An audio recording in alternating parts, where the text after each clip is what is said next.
what do we do for the learner to make sure that they're creating programs that people are going to love? Yes. So tell us about how you guys focus on the learner. Awesome. So RealizeIt is an adaptive learning technology. Okay. AI Adaptive powered. learning. Adaptive Learning technology, AI powered. So what we do is our intelligent platform actually granularizes content for our customers, makes it bite-sized, and creates a learning journey. So every employee can have their own learning journey to learn for their role. So you can have 100 people starting on the same day for the same role, and every person will have a different journey. It's personalized. Same map, but different way they go about it. And it's all discovered through AI. Correct. And so the way the system does it is there is basically pre-assessment. So you could have certain skills and knowledge from prior lives, and I'll have different ones. So even though we're learning for the same exact role, you will go through the journey in a different way, in a different time frame than I will. So that way we're maximizing your time. You're not wasting it on things you already know.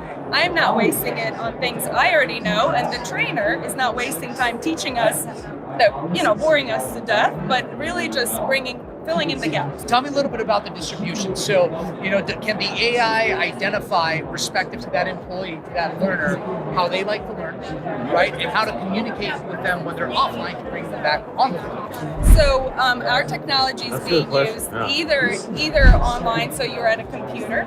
It can be done with one-on-one training. So if you have shoulder-to-shoulder, somebody actually teaching you something, they have an iPad with the person's account, so they can observe and teach them. So it can be classroom teaching, it can be one-on-one, it can be personalized. You can do it on your own in a classroom, and the system gathers all that intelligence and sees where you are as far as your knowledge and skills. So basically, by the time both of us are done with that course, we can guarantee that you have all the knowledge you need from that course. Is RealizeIt kind of like an LXP? Like what would you call it? Great question. So people say, are you an LMS, LXP? What are we? No, we're an adaptive learning technology. Okay. And so we integrate seamlessly with all the LMSs and LXPs. Gotcha, okay. So we have customers that have all their content in LMS.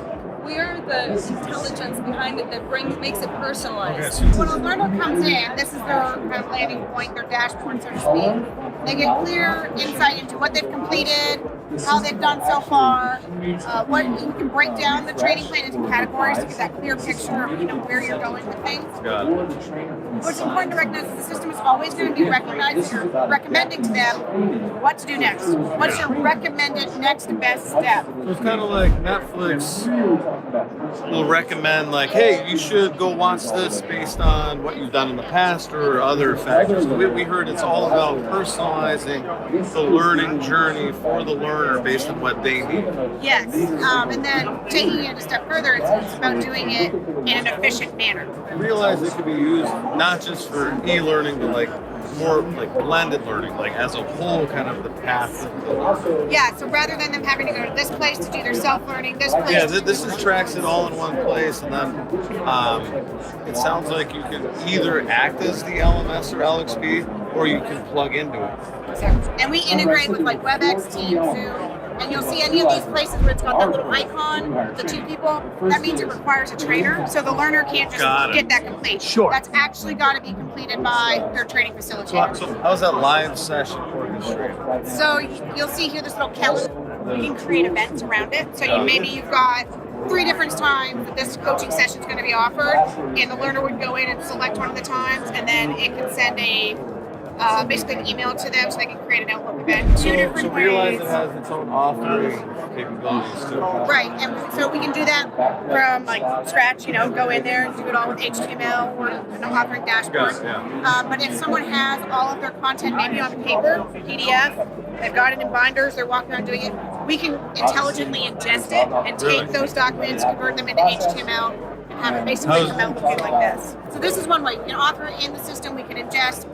We also can embed SCORM or link out to SCORM. And then also, some people just like to link to their LMS. Have this be the system that recommends that clear pathway, but then have the LMS be So that e-learning component, it would just link you to, okay, what will it do?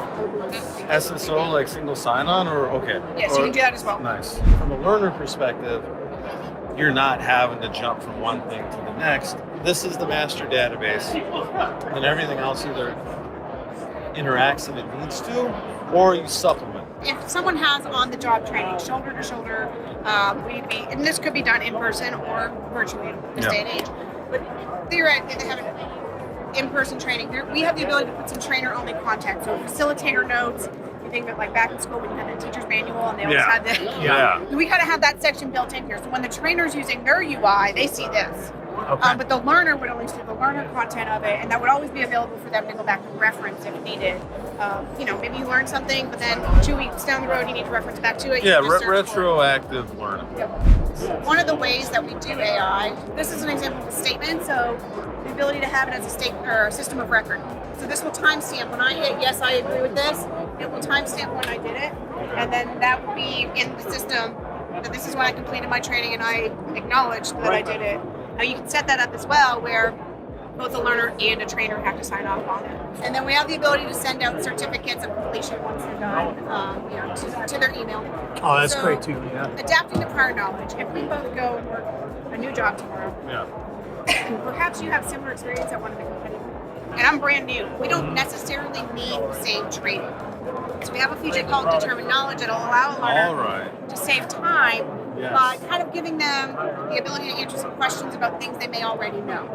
So it uses AI to go through the learning map and find questions that are good indicators of the material and kind of start. So the questions are in there. So if you remember back when we had that learning content pulled up, there was a section that was knowledge check. So we build a big question bank, and then you can go ahead and limit. Maybe we've got 20 questions, but we're only going to ask a learner 2 at a time when they're going through and doing it. But all those other ones are available for determined knowledge or for an assessment or when they go back and revise. They're there for them for that. So it would go through and just ask them some questions from it, and it lets them say kind of how they feel. If I've never done this before, I'm going to say not at all, and it's going to start on the left of the map. Ask me a couple questions if I don't do well. We're going to get out there and competitive learning. But if you've done this role before, you might say, I know a lot of this. I feel really good on this topic. So it would start a little bit further to the right and ask you questions a little bit further on down the learning journey. And if you can get those ones, you'll keep moving. Yeah, we don't need to go back and do all that other stuff. So this is a facilitator trainer role. So this, you can see the map looks very similar, same map overall there. But they're going to get this team view of it. So this is how my team is doing on this whole map. For me as the trainer, this is what I see. So there's a couple different you guys. There's a training and a training facilitator kind of do the same thing. So they can go in though. But now when I click on Liam's map, I can see here, this is how Liam is doing. That's how the group is doing. So I get a really quick which one is how the group? The little dot at the top is a comparison. Oh, so interesting. I can see as a whole, Liam's not doing as great on that. And maybe I want to send him a message. These little dots here, if you click on it. This is great. It's like individualized learning, which is fantastic. Yes. And then also, as I mentioned before, those little icons where they were selecting how they're doing. If I look at Louise and Gary here, I can see they've got that SOS showing.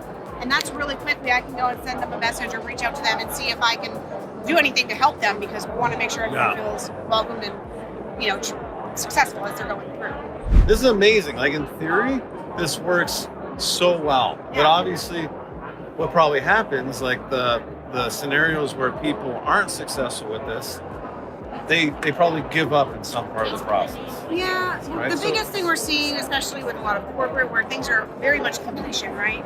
Yeah. Oftentimes they don't have necessarily as many questions, and because that's where we're getting the evidence. So they're not putting enough into actually the assessment piece, so that we can actually determine where people end up, and we can continuously check if they're in the right part of that GPS map or not. Exactly. So a lot of those things that are just completion, they'd show up with a check mark. They did it, and there's no real.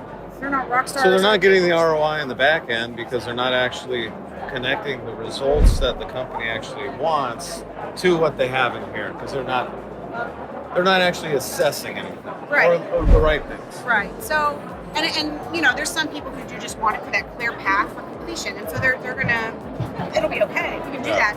But the people who really want to get the most value out of it are the ones who have those rich assessment banks that we can pull from and match up with the content. And the more connections you can make between content and questions, the better evidence you're going to get on the dashboards here underneath that.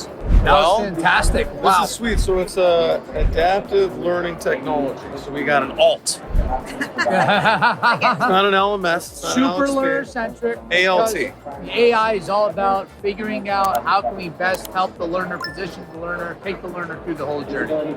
This was awesome. Thank you so much for giving us such an in-depth overview of the platform. appreciate it. That's This is awesome. cool.